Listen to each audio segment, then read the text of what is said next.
All right, buckle up, because we're diving deep into a part of American history that's often glossed over: the role of white women in slavery.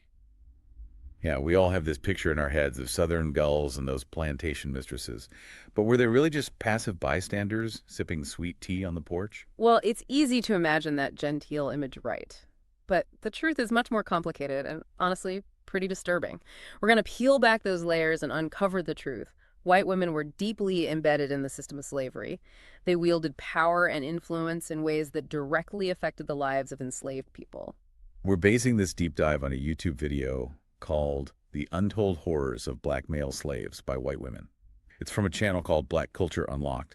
I know that title might sound a bit over the top, but don't worry, we'll be focusing on the historical evidence presented and analyzing it in a way that's informative and hopefully makes you think. Yeah, our goal today is to challenge those traditional narratives. The ones that downplay or completely erase the agency of white women in slavery. Get ready for some surprises. What we're about to uncover may change how you view this period of American history. So let's start with this common misconception: Yeah. the idea that white women in the South had no power. I mean, sure, societal norms and laws like coverture laws definitely limited their lives. Coverture basically meant a woman's legal identity disappeared once she married.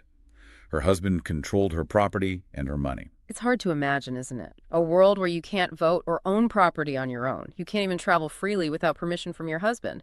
It was a system designed to keep women, especially wives, under the control of men. But this is where it gets interesting. This is where that whole powerless Southern belle myth crumbles. Owning slaves actually gave white women a way to get around some of these limitations. They could have a surprising degree of control. Think about it: the more slaves a woman had, the more wealth and status she brought to a marriage. It made her a more attractive partner. It's a paradox, right? A system built on denying freedom to one group could actually empower another group in this twisted way.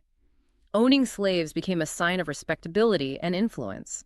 It raised a woman's social standing like few other things could. Yeah, it's like owning other human beings somehow made them feel more independent and in control, especially within a society that wanted to restrict them in every other way. And this wasn't just some abstract idea. It had real-world consequences. The video uses the example of Martha Washington. When she married George Washington, she brought a lot of slaves into the marriage, way more than he owned at the time. That's right. It wasn't just the numbers. It was the power that went with owning those slaves. These women didn't just passively inherit property. They were running estates, buying and selling enslaved people, making choices that directly impacted the lives of those they owned. This really challenges the way history is usually told, doesn't it? We always hear about the male slave owners, the plantation masters, but white women's roles are minimized or left out completely. And that's why sources like the one we're looking at today are so important. The video specifically mentions the historian Stephanie Jones Rogers. She's done a lot of research using primary sources, including interviews with formerly enslaved people. These firsthand accounts give us a window into what slavery was really like. They highlight the nuances and complexities that are usually missing from the accounts written by elite white women back then. So, yes, coverture laws did put legal limits on married women. But Southern families often found clever ways to get around them. Unethical ways, obviously, especially when it came to women keeping control of their property. And that included their slaves. It wasn't true equality, of course, but it paints a more complicated picture than we might assume at first glance. White women were working this system to their advantage, even though it meant continuing the suffering of others. The video gives some examples of how they did this. Prenuptial agreements, for instance, protected a woman's property from her husband's debts, and deeds of trust, which let women transfer property, even slaves, to someone else for safekeeping. And in Louisiana, women could actually go to court and get a separate estate if their husband was bad with money. This gave them control over their own assets. It wasn't a level playing field, but those legal loopholes gave white women some financial leverage and freedom. That's something we often don't talk about when discussing this period. It let them work the system to benefit themselves, even if the system itself was deeply unjust and oppressive. Okay, so we see that white women weren't completely powerless in slavery. But let's debunk another myth: the image of that sheltered Southern belle stuck at home, far removed from the slave trade. The video shows something very different. White women were right there in those slave markets, buying and selling human beings like they were buying livestock. There's evidence for this from all over. Accounts from slave traders themselves, travelers who saw it happening in the South, and most importantly, the words of those who were enslaved and saw these transactions firsthand. These accounts put white women at the very center of the slave trade. It shatters that illusion that they were innocent or detached from the system's brutality. And then there's this horrifying market for enslaved wet nurses. The video explained how white women would often use enslaved women to nurse their own babies. They were basically outsourcing one of the most basic parts of motherhood. The reasons behind this were complicated. Some white women might have seen it as a way to free up their time. Others might have felt pressure to maintain this image of effortless beauty and femininity that was popular back then. But at the heart of it, this practice was about keeping black women down. It was about seeing their bodies as tools to be used for the comfort and convenience of white women. It's a truly disturbing part of this history, isn't it? It forces us to confront just how dehumanizing this system was. The video brings up a particularly horrific case, the case of Henrietta Butler. She was forced to have children and then nurse her mistress's baby. Meanwhile, her own child was taken away from her. That wasn't an isolated incident. It was part of a much larger pattern of exploitation and abuse. Black women's bodies were seen as property to be bought and sold and used to benefit white society. These stories are a stark reminder that behind all the money and legalities, real people's lives were being destroyed by this system. The video doesn't shy away from the violence at the heart of slavery. It shares some disturbing stories that show the cruelty white women inflicted on those they enslaved. This wasn't just a few isolated incidents of frustration or anger. This reflected a culture of cruelty and dehumanization that was everywhere. Right. We have to remember that violence was the foundation of slavery. It was how they kept control. It was how they enforced obedience. And it was how they punished any sign of defiance. And white women, despite all the myths about them being gentle and refined, they took part in that culture of violence. For instance, the video talks about a 3-year-old girl, Lizzie Anna Burwell. Yeah. She was unhappy with the servant and demanded that her father cut off the servant's ears and get her a new one from Clarksville. It's chilling, isn't it? To think about children being raised in this brutality, how violence just became a normal part of their everyday lives. That anecdote really shows us how widespread that violence was, woven into the very fabric of Southern society. Children like Lizzie didn't just suddenly become cruel. They were taught, sometimes directly, sometimes indirectly, that violence toward enslaved people was okay, even expected. The video also mentions stories of husbands having to physically stop their wives because they were being so cruel to those they enslaved. These stories definitely challenge that stereotypical image of the polite Southern belle, don't they? It reveals a darker side that we don't often see. These stories force us to confront this uncomfortable truth. White women weren't just passive bystanders in slavery, they actively helped it continue. They benefited from it, materially and psychologically. And if that wasn't bad enough, the video goes on to explain how many white women actively fought against the end of slavery. It wasn't just that they didn't want things to change, they actually took steps to undermine emancipation and keep their control over black people's lives. Yeah, it shows us that the end of legal slavery didn't automatically mean the end of white supremacy. It didn't mean the end of this desire to control black people. Lots of white Southerners, including women, felt like emancipation was attacking their way of life, their status, even their economic security. The video provides some concrete examples of this resistance. Some women tried to get financial compensation for their lost property. That meant they're slaves. They couldn't even imagine a world where they weren't entitled to the labor and bodies of black people. It's a pretty shocking mindset, isn't it, to see other human beings as property, to actually believe you deserve to be paid for their freedom. It really shows just how deeply white supremacy was rooted in the Southern way of thinking. Others went so far as to relocate enslaved people, trying to hide them from Union authorities.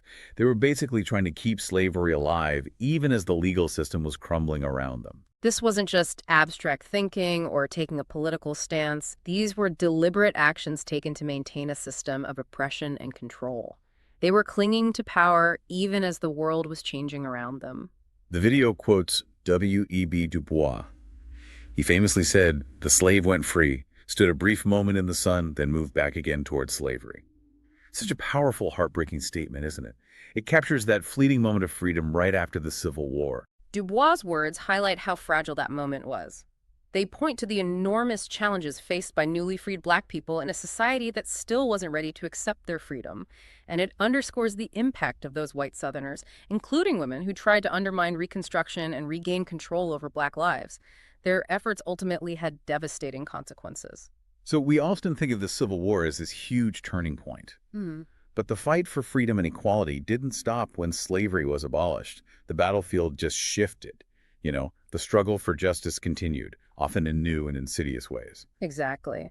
And as we'll see in the next part of this deep dive, the story of white women's involvement in that struggle takes a really chilling turn with the rise of the Women's Ku Klux Klan. This is where things get really disturbing, the rise of the Women's Ku Klux Klan in the early 1900s. It's tempting to write them off as just a fringe group, something from a distant past. But that's not the reality. The WKKK, as they were known, were a powerful and dangerous force. They had a real impact on American society. I have to admit, I always picture the KKK as this violent, shadowy organization, mostly men in those white robes.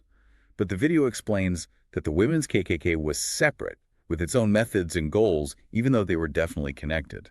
That's right. The men's Klan often turned to violence and intimidation. But the women's Klan was more subtle. They used their social status and their connections to push racist ideas and influence what people thought. They were masters of manipulation. They used their positions in the community to make white supremacy seem normal and even acceptable. So how did they actually do that? What were their tactics? Imagine them as the ultimate mean girls, but with a really sinister agenda. They organized boycotts of businesses, businesses owned by people they didn't like, usually black people or immigrants. They'd throw all their support behind politicians who were pro-KKK. And they were relentless about spreading propaganda. They used their roles in schools, churches, community groups to spread their racist ideas. It's scary to think about, isn't it? How they used their respectable image to hide their true intentions. They made racism seem okay, even good. Exactly. And because they were often seen as these pillars of the community, teachers, churchgoers, wives of important men, they could blend right into everyday life. They made their brand of hate seem almost normal. The video mentions the WKKK had a surprisingly wide reach, too. It started in Little Rock, Arkansas in 1923. But at its peak, it had chapters all over the country.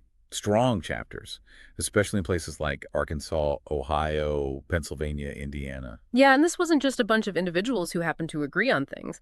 The WKKK was highly organized. It mirrored the structure of the Catholic Church, which is interesting. You had your imperial commander, your Kliegels, your Klebes. Every member had a specific job to do: collecting dues, recruiting new members, planning events, making sure everyone followed the rules. So it's important to remember that this wasn't just some social club or a passing fad. This was a well-oiled machine with a mission. And they were very effective at achieving their goals. It's unsettling to think about the WKKK just blending into these small towns, operating right there in plain sight. And that was their strength, making white supremacy feel normal, like it was just part of everyday life. They weren't necessarily out there committing violent acts like the men's Klan, but they were quietly shaping people's thoughts and opinions. They created a climate where racism could thrive. The video really emphasizes that distinction. The WKKK wasn't typically involved in the same kind of physical violence as the men's Klan. They weren't participating in lynchings or burning crosses. But that doesn't mean they weren't dangerous. Their power was in their ability to control the narrative. They shaped the social and political landscape. And they made racism seem okay to people who might have otherwise rejected it. Right. Their violence was more subtle, psychological. It was about using social pressure and manipulation to control other people's lives. They were experts at using these seemingly harmless activities to get what they wanted. They'd have community events like picnics or fairs to attract new members and spread their message. They'd even give food to families in need, making themselves look charitable. But all the while, they were tightening their grip on power. Classic manipulation, right? Yeah. Using good deeds to hide their true agenda and gain people's trust. Exactly. And since many of these women had positions of authority, teachers, club leaders, even elected officials, they had a lot of sway over public opinion. The video gives some pretty shocking examples of specific individuals in the WKKK. Lulu Markwell, for instance, was the first national leader of the organization, but she was also involved in the women's suffrage movement. It's hard to wrap your head around, isn't it? Fighting for women's rights on one hand, while advocating for the oppression of another group based solely on their race. It shows how intertwined these movements could be. Even those fighting for progress and equality could hold deeply racist beliefs. It reminds us that history isn't simple. Even people who support good causes can be involved in systems of oppression. And then you have Daisy Douglas Barr. She was a leader in the WKKK and a Quaker preacher. It just goes to show that these weren't just fringe figures. They were often well-respected members of the community. They held positions of power and influenced the values of those around them. It's easy to think of these women as anomalies, as if they didn't represent the mainstream. But the video makes it clear that's not true. They were doctors, lawyers, teachers, business owners. They were in the schools, the churches, the community organizations. They were the picture of respectability. And they used that image to make their hate seem normal. Yeah, it really makes you face this uncomfortable truth. Racism and prejudice can exist anywhere, even in the most unexpected places. People who seem like upstanding citizens can hold really disturbing beliefs. So this video really challenges the idea that white women were just innocent victims of the system. They actively helped maintain white supremacy. They used their power and influence in ways that had real consequences for Black people and other marginalized groups. It's a really important distinction to make. The WKKK might not have been out there committing lynchings, but they were actively shaping society and politics in a way that benefited white people at everyone else's expense. And we're still dealing with that legacy today. It's striking how the video links the WKKK back to our earlier discussion about slavery. It's almost like when slavery ended, those underlying power dynamics didn't really change. White women lost their legal right to own slaves, so they just found new, more underhanded ways to assert their dominance and keep control. You're right. It gets to the heart of the issue. It wasn't just about specific laws or systems. It was about a deep-seated belief in white supremacy, this sense of entitlement that permeated everything. And when slavery ended, those beliefs didn't just disappear. They changed, they adapted, they found new ways to express themselves. It's like a virus, right? It mutates and evolves to survive in a new environment. And the WKKK was one particularly nasty strain of that virus. That's a good analogy. And it shows just how insidious these systems of oppression can be. They're not static. They're always changing, finding new ways to hold on to power. It's easy to think that progress is always moving forward, that we've left these terrible things behind.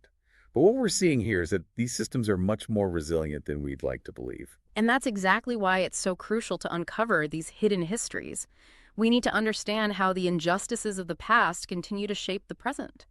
We can't just ignore these uncomfortable truths and pretend they don't affect us. So where do we go from here? What are some key takeaways you think our listeners should be considering as we move forward? Well, I think the first step is recognizing that white women have always played a role in shaping America, both the good and the bad. We can't just focus on the positive stories of progress and equality. We have to confront the truth about how white women have benefited from and helped continue systems of oppression. It's about recognizing our own complicity, even when it's uncomfortable, even when it challenges how we view ourselves in our history. Exactly. And we have to recognize that these systems didn't just magically vanish. They evolved, they adapted, they found new ways to exist. The video uses the phrase psychological distortion to describe how many white people thought back then. It's interesting, isn't it? It wasn't just ignorance or prejudice. It was this deeply held belief in their own superiority. That's what allowed them to justify their actions and maintain their power. And that distortion, that warped sense of reality, is something we still struggle with today. Maybe it's not always so obvious or explicitly stated, but it's there. Makes you wonder about the stories we tell ourselves, doesn't it? About our own communities, our own families. How much of what we think we know about the past is based on these sanitized, incomplete narratives? Narratives that hide the full truth. That's a really important question, and I think it's one we all need to ask ourselves. What are the stories we've inherited? And how are those stories shaping how we see the world? Are we repeating myths and half-truths? Or are we actively looking for the whole story, even when it's uncomfortable? This deep dive has definitely given me a lot to think about. It's disturbing, for sure, but also so important.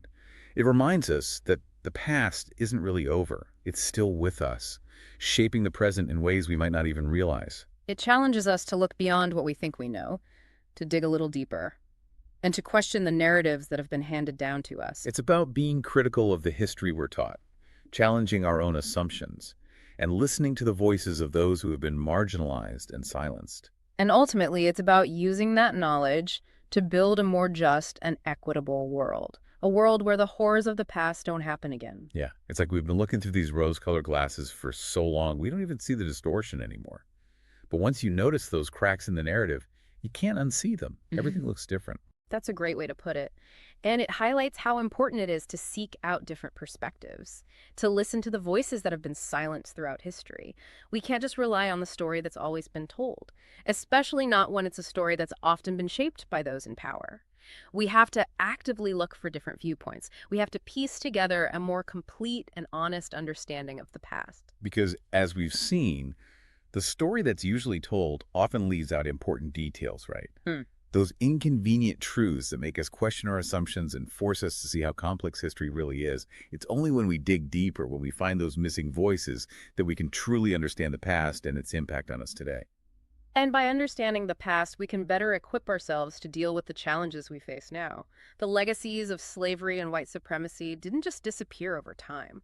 They're still shaping our society in really significant ways. Everything from our political systems to our economic structures to our personal relationships. It's like the echoes of that past are still reverberating, shaping our world in ways we might not even realize.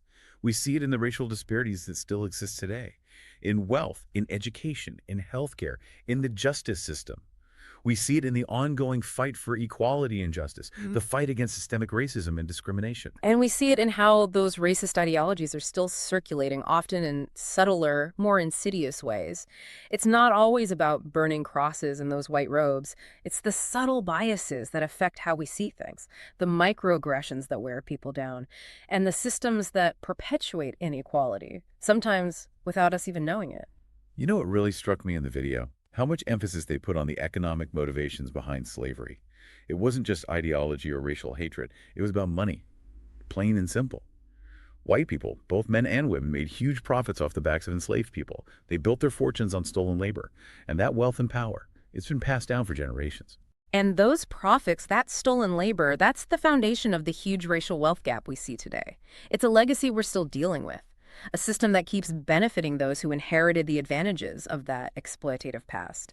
We can't talk about racial justice without talking about economics. We have to acknowledge how wealth and opportunity have been unfairly divided along racial lines. It really is a wake-up call, isn't it? Yeah. We can't just talk about racial justice in some vague, abstract way. We have to talk about reparations, redistributing wealth, dismantling the systems that keep perpetuating inequality, creating roadblocks for people of color. And we have to challenge the stories that let us off the hook, right? The stories that pretend white people were just innocent bystanders or that they were somehow benevolent. We have to be honest about how we might have benefited from systems that hurt others.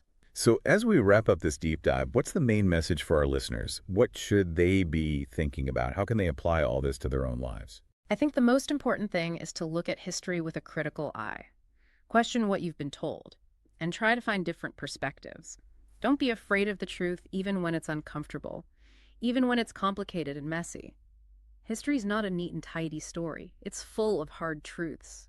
It's about being willing to challenge the myths we've inherited, being willing to question our own assumptions, and being open to learning new things, even if those new things make us feel uncomfortable. Because only by confronting those truths can we really understand how the past continues to affect us today. And that's how we start working towards a more just and equitable future. It's not about dwelling on the past or blaming people. It's about using what we learned from the past to guide our actions in the present, to dismantle the systems of oppression that are still in place, and to create a world where everyone has a real chance to succeed. I agree. It's a process that requires us to keep reflecting, to think critically, and to be willing to challenge our own biases. It's not always easy, but it's absolutely necessary if we want to build a better world for ourselves and for future generations. This deep dive has really been an eye-opener. It's challenged me to reconsider what I thought I knew about history. It's made me confront the uncomfortable reality of white women's involvement in slavery. And it's made me think about how those legacies are still with us today. It's left me feeling like we can't just sit back and do nothing. We have a responsibility to address those injustices, and we have to work towards a more just and fair future. And I hope our listeners feel inspired to do the same, to keep talking about these issues, to challenge the stories they hear, and to use their voices and their actions to make the world a better place. That's a great point to end on. Thank you for guiding us through this difficult but important topic. You've helped us see history in a whole new light. And to everyone listening, we encourage you to keep exploring, to keep learning, and to never stop fighting for a better world.